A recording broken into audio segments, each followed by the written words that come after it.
Good morning.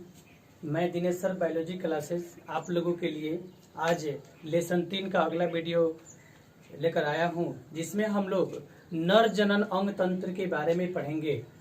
जो male reproductive organ system है, इसके बारे में आज हम लोग पढ़ेंगे।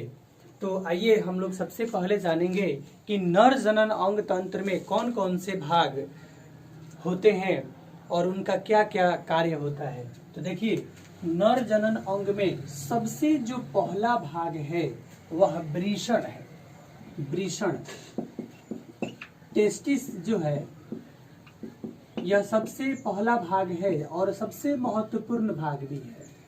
और इसके बाद जो आप लोग यहाँ देख रहे हैं, अधिवृषण, काउपर ग्रंथि, शुक्राशय, शिश्न, मूत्र मार्ग, प्रोस्टेट ग्रंथि, मूत्राशय, मूत्रवाहिनी, ये सभी जो अंग होते हैं ना, ये सहायक अंग होते हैं।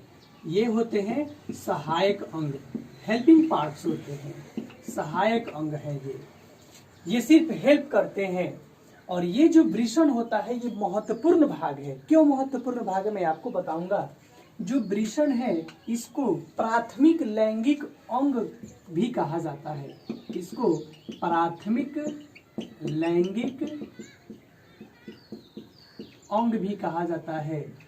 प्राइमरी सेक्सुअल ऑर्गन्स कहा जाता है। और इसको कहा जाता है सेकेंडरी सेक्सुअल ऑर्गन, क्योंकि ये हेल्प करते हैं, ये सहायता करने का कार्य करते हैं। तो आइए सबसे पहले हम लोग जानेंगे ये वृषण क्या होता है, उसकी संरचना किस प्रकार से होती है। देखिए, जो वृषण है, प्रत्येक मनुष्य में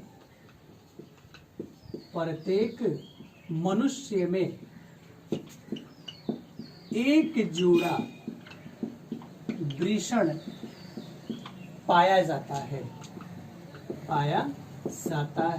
प्रत्येक मनुष्य में एक जोड़ा, यानी 2 वृषण पाए जाते हैं।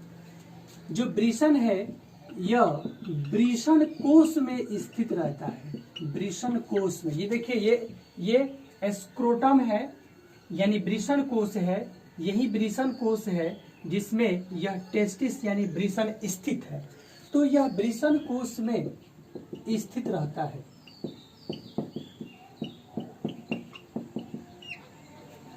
इसे नर जनन अंग का महत्वपूर्ण भाग कहते हैं। इसे नर जनन अंग का महत्वपूर्ण भाग कहते हैं, क्योंकि नर युग्मक अर्थात शुक्राणु, नर युग्मक यानी मेल गैमिट अर्थात शुक्राणु का निर्माण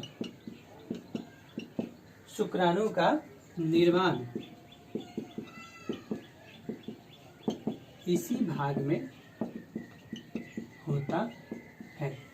आइए फिर से हम लोग जानेंगे वृषण के बारे में कि वृषण प्राथमिक लैंगिक अंग है। प्रत्येक मनुष्य में एक जोड़ा वृषण पाया जाता है।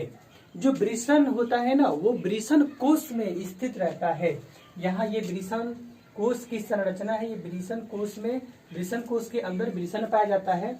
इसे नर जनन अंग का महत्वपूर्ण भाग कहते हैं, क्योंकि इसमें नर युग्मक यानी मेल गैमिट अर्थात शुक्राणु जिसे हम लोग कहते हैं, उसी का निर्माण होता है। चलिए, इसके बाद हम लोग जानेंगे कि वृषण की लंबाई कितनी होती है, वृषण की चौड़ाई कितनी होती है, मोटाई कितनी होती है, और वृषण का वजन कितना होता है। तो देखिए, वृषण रहता कहाँ है, पहले ये जान लें। तो वृषण मानव शरीर के बाहर स्थित रहता है, क्योंकि शुक्राणु निर्माण की प्रक्रिया, क्योंकि शुक्राणु निर्माण की प्रक्रिया शरीर के तापमान से 2 से 3 डिग्री सेल्सियस कम तापमान पर होता है। प्रक्रिया शरीर के ताप से 2 से 3 डिग्री सेल्सियस कम ताप पर होता है। इसलिए जो टेस्टिस होता है वो हमारे शरीर के बाहर स्थित होता है। अगर ये हमारे शरीर के अंदर स्थित होता तो वृषण में शुक्राणु निर्माण नहीं होता, क्योंकि शुक्राणु निर्माण के लिए हमारे शरीर के तापमान से 2 डिग्री कम से कम 2 डिग्री सेल्सियस कम तापमान चाहिए।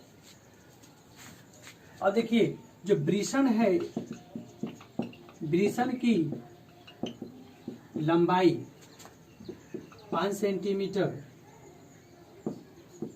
चौड़ाई 2.5 सेंटीमीटर और मोटाई 3 सेंटीमीटर होती है। फिर हम लोग जानेंगे वृषण का वजन कितना होता है। तो वृषण का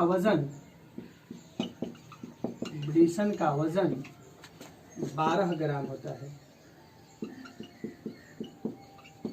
12 ग्राम होता है।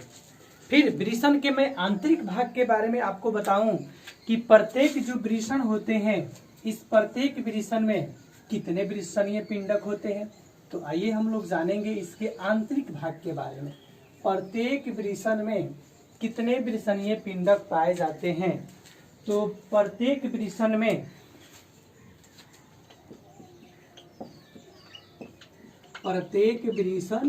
में 200 से 300 वृषणीय पिंडक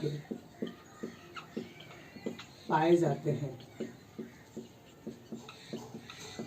प्रत्येक वृषण में कितने वृषणीय पिंडक पाए जाते हैं? लगभग 200 से 300 वृषणीय पिंडक पाए जाते हैं। और प्रत्येक वृषणीय पिंडक में लगभग 1 से 4 शुक्रजनन नलिकाएं होती है। इस प्रकार से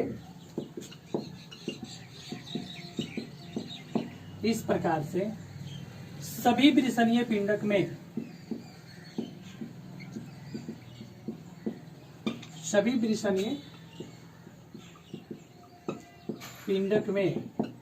1000 शुक्रजनन कोशिकाएं पाई जाती है, जो विकसित होकर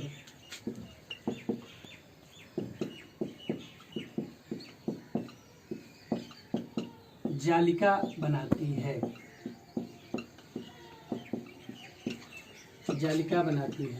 और जालिका विकसित होकर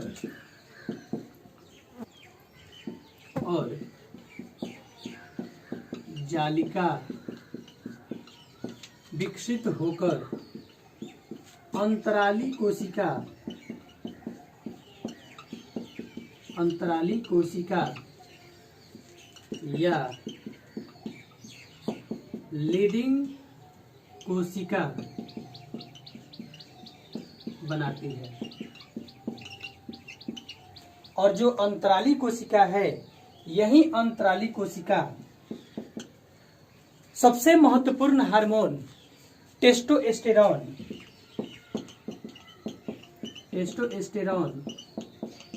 और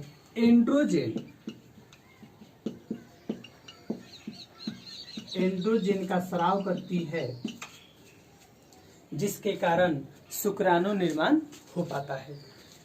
तो अगर क्वेश्चन पूछा जाए कि वृषण द्वारा स्रावित होने वाला सबसे महत्वपूर्ण हार्मोन क्या है, तो टेस्टोस्टेरोन है। वृषण की लंबाई कितनी है? 5 सेंटीमीटर है। वृषण की चौड़ाई कितनी होती है, 2.5 सेंटीमीटर होती है। वृषण की मोटाई कितनी होती है, तो 3 सेंटीमीटर होती है।